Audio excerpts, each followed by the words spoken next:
lagi ke channel TikTok Footballers bersama saya Coach Yahya yang lagi-lagi mau mempersembahkan tentang dunia kepelatihan, khususnya pelatih-pelatih muda yang juga banyak kreasi. Mereka punya certain kriteria yang akhirnya mereka bisa menjadi berbeda dan menjadi mendapatkan seseorang yang mendapatkan pemasukan dari pelatih sepak bola usia dini, tapi cenderung hasilnya di atas rata-rata. Mereka punya kreativitas yang lebih lagi, seperti yang kemarin-kemarin sudah kita bahas. Oke, hari ini kita kedatangan Coach Muhammad Sabilillahi. Halo Muhammad, apa kabar ya? Jadi cerita sedikit, Muhammad ini dulu murid gue nih waktu masih kayak salah satu murid lah, walaupun gue juga bukan pelatih amat sebenarnya. Jadi dari mulai dia ngelatih sampai akhirnya dia kayaknya sudah give up di level sepak bola profesional. Dia juga pernah main sebagai pemain profesional. Ya udah tuh, gue ajakin tuh ngelatih nggak? Ada ini nih, ada sekolah sepak bola namanya TikTok Footballers, dan seiring berjalannya waktu dia juga kita ajak. Dan alhamdulillah nih, salah satu pelatih yang gue bisa andelin karena fast learner, karena dia belajarnya cepet, karena dia mampu menguasai banyak hal dalam kurun waktu yang lumayan cepat, gitu, baik dari sisi bahasa, komunikasi, tulis menulis, karena dia juga menjadi admin yang membantu saya tadi. Gimana Mat kabarnya Mat? Alhamdulillah. Alhamdulillah. Kesibukan, alhamdulillah sehat juga. Kesibukan sekarang apa ini? Lagi pandemi corona gini? Alhamdulillah dengan kondisi kayak gini sih tetap masih ada private, anak-anak diberikan kesempatan untuk menjadi rezeki yang halal. Jadi tidak hanya berdiam diri, kita tetap masih mengutak cara, mutar otak untuk bisa membuat dapur ngebul lah istilahnya ya. Ya so far sih itu yang lagi lakuin. Tapi boleh ceritain nggak, ada berapa sih yang tempat melatih lu lah gitu gampangnya? Kalau teman-teman yang lain mungkin ada di sekolah bola A, sekolah bola B, sekolah internasional sana, sekolah sini. Lu di mana aja nih latih? Saat ini sih sementara cuma di sekolah sepak bola TikTok, sama di luar itu ya private. Sama lu kan punya ini ya, apa namanya, channel apa tuh, 1v1 apa? Lu boleh sedikit promosi di sini. Ya jadi saat ini sekarang lagi ada proyek untuk bikin sekolah private yang lebih dari yang lain. Itu namanya MS 1x1 Football Training. Jadi di situ karena gue punya fokusnya keeper, cuman itu juga ada untuk beberapa macam posisi. Jadi gue utamain sih maksimal kalau mau satu kelas itu cuma 5 orang. Satu kelas 5 orang, jadi efisiensinya lebih cepat gitu ya. Oke Mat, lu kalau misalnya lu bisa diputar ulang waktu, lu kecil lagi, cita-cita lu masih mau jadi pemain bola? Kalau sekarang? Iya. Kalau tau kayak gini, enggak. Cukup. Ya, tapi dulu waktu lu kecil, waktu lu masih jadi getol-getolnya jadi pemain, jadi kiper gitu, pasti lu cita-citanya mau jadi pemain kan ya? Sama. Generasi muda sekarang kalau ditanya kayaknya semuanya pengen jadi pemain bola. Nggak ada satupun yang akan jawab jadi pelatih bola, apalagi menjadi pelatih bola level grassroots, level usia dini yang kayaknya ya gitu-gitu aja ya. Nah, sekarang ceritain lagi Mat, bagaimana kesibukan lu ternyata, atau jalan lu ketika lu ternyata kayak boleh dibilang kecemplung lah ya ke dunia pelatihan gitu. Jadi awalnya kalau nggak salah itu 2015 ya. Jadi pada saat sepak bola Indonesia juga kondisinya gue belum dapetin. Terus satu sisi gue juga harus bisa cari nafkah sendiri kan, karena pada saat itu udah mulai tidak tergantung orang tua. Jadi gimana caranya untuk bisa di dunia sepak bola, tapi ya udah di luar, tetap di dunia sepak bola tapi di luar jadi pemain. Akhirnya ya itu yang gue nanya lewat lo, tingkat gue lewat lo, terus gimana ada kesempatan untuk belajar ngelatih. Pada saat itu belum ada lisensi, ya udah kita akhirnya mikir pada saat itu coba di TikTok, sama ada teman juga nawarin di Nah sebelum terjun ke JIS, dari situ tuh mulai akhirnya kok beda ya kondisinya pada saat jadi pemain bola, dengan kadang yang gajinya kadang dibayar, kadang ditunda. Jadi akhirnya mikir, terus begitu kita harus merantau kan kadang-kadang. Ya terakhir main di beberapa kota di luar kota itu udah jauh, kita dibayar telat, kita sebagai perantau juga mikir juga kan. Akhirnya dengan masih di Jakarta, tapi alhamdulillah lumayan bayarannya, waktunya juga nggak selama itu, nggak terlalu capek. Akhirnya memutuskan ya, oke ini bisa jadi satu cara untuk cari rezeki lah. Gitu. Walaupun tidak sebagai pemain, tapi masih di seputaran dunia sepak bola.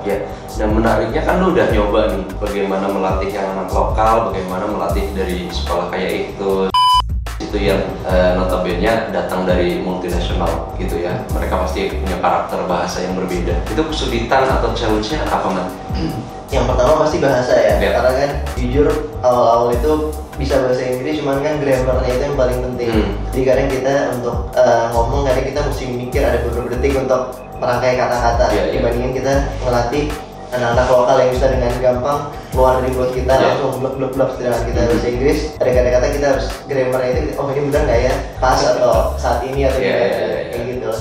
Itu tapi intinya kalau kayak dulu guru saya Paul Sipride dari London Inggris bilang, demonstration speak thousand words. Jadi selama kita bisa mendemonstrasikan, komunikasi bahasa itu bukan dibilang tidak perlu, tapi bisa teratasi dengan demonstrasi ya, gitu. Nah, dengan berjalannya waktu sekarang lu juga jadi admin, man.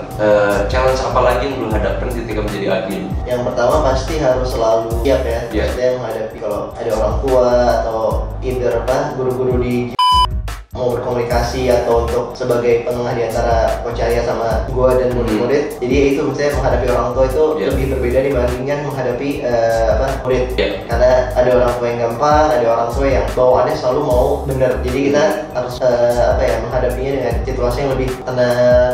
Jadi ini diceritakan di pelatih-pelatih sebelumnya yang kita undang, bahwasanya kita nggak bisa dealing sama anak-anak aja. Kita akan pasti ketemu harus dealing sama orang tua, baik itu handling komplain, baik itu mendengarkan masukan, atau orang tua yang sekedar ingin bicara tentang kemajuan anaknya apa gitu, dan itu haknya mereka gitu.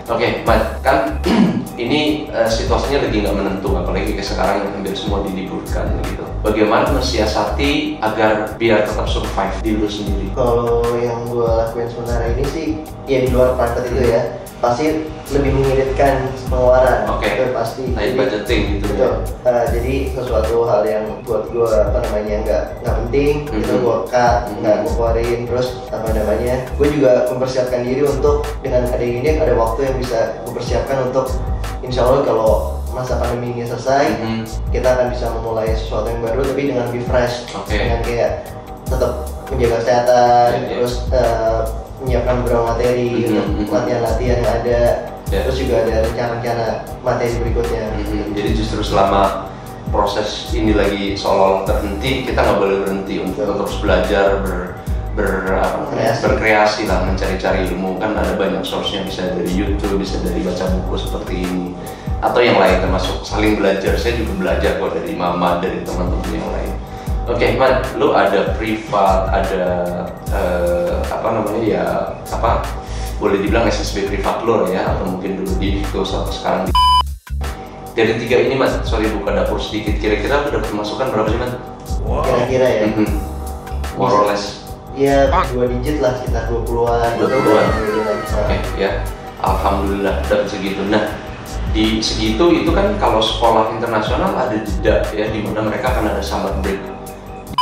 Karena gue yang handle itu antara Juni sampai Agustus, bahkan kalau misalnya mulainya di pertengahan September kita baru gajian lagi Oktober, artinya antara 4 sampai 5 bulan itu kita nggak akan dapat pemasukan yang signifikan gitu ya. Nah, lu ngatur cash flow-nya gimana? Itu jadi untuk 1 tahun kan ada 12 bulan, di mana 5 bulan ini atau 4 atau 5 bulan ini lu nggak akan dapat pemasukan yang signifikan. Jadi mungkin ada hitungan 7 atau 8 bulan yang lu harus menyiapkan pemasukan ini untuk bisa muter terus gitu. Itu gimana lu ngatur siasatnya? Kalau gue balik lagi itu kan kita udah tahu nih kalender jadwal sekolah. Jadi pada saat ada libur 4 bulan itu dari gaji-gaji sebelumnya itu ada emang gaji yang udah ditabung untuk tidak boleh dipakai di luar. Jadi di luar dari biaya listrik dan lain-lain. Jadi itu emang biaya untuk menghidupi pada saat liburan tersebut ber4 bulan itu. Nah, di luar itu juga alhamdulillah juga masih ada beberapa latihan privat yang termasuk membantu untuk pemasukan, walaupun tidak sebanyak pada saat sesi normal musim normal, tapi itu sangat membantu. Jadi perputaran pada saat bulan-bulan libur ini tetap masih ada pemasukan yang alhamdulillah masih mencukupi untuk rumah tangga. Jadi paling tidak kebutuhan primernya tercukupi ya. Kalau sekunder lu udah bisa nyicipin juga dong. Kayak apa nih? Kayak jalan-jalan gitu. Ya alhamdulillah, tapi sementara karena bayi masih kecil jadi kita lebih kalau waktu yang lebih tinggi tersiernya gitu udah sempat nyicipin juga, misalnya beli mobil di rumah gitu. Belum, so far masih ditabung. Ya, tapi bagus, artinya planningnya berkelanjutan gitu ya. Jadi ini kenapa kita bawa di sini bukan untuk bersifat menyombongkan atau menunjukkan bahwa ada orang yang dapat lebih gitu, khususnya di sini Coach Maman, tapi ini untuk menjawab pertanyaan dari teman-teman pelatih atau dari anak-anak muda yang sekarang mungkin tidak pernah terpikir bahwa ada loh profesi yang berkaitan dengan sepak bola yang ngajarinya ke anak-anak usia muda yang cenderung pressure-nya tidak seperti di level profesional. Kalau kita ngelatih di dunia profesional, kita sebagai pelatih ketika tim kita kalah, bukan tidak mungkin kita bisa dipecat. Di level grassroots tidak akan terjadi, insya Allah tidak akan terjadi gitu loh. Atau kalaupun terjadi kayaknya skalanya sedikit sekali.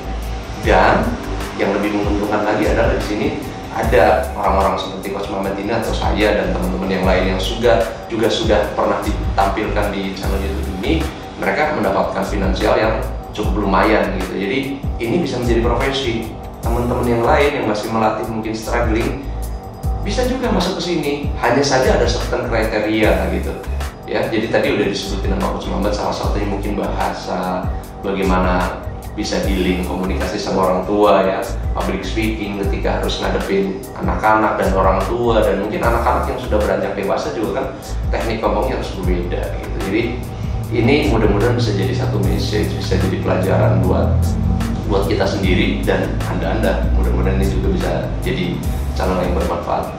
Itu aja sih Mas, kurang lebih ya. Thank you banget udah hadir ya. Mudah-mudahan pandemi corona ini cepat berlalu ya. Mudah-mudahan channel ini juga bisa menjadi manfaat buat anda semua. Saya Coach Yahya, Coach Muhammad untuk TikTok Football First. Salam olahraga.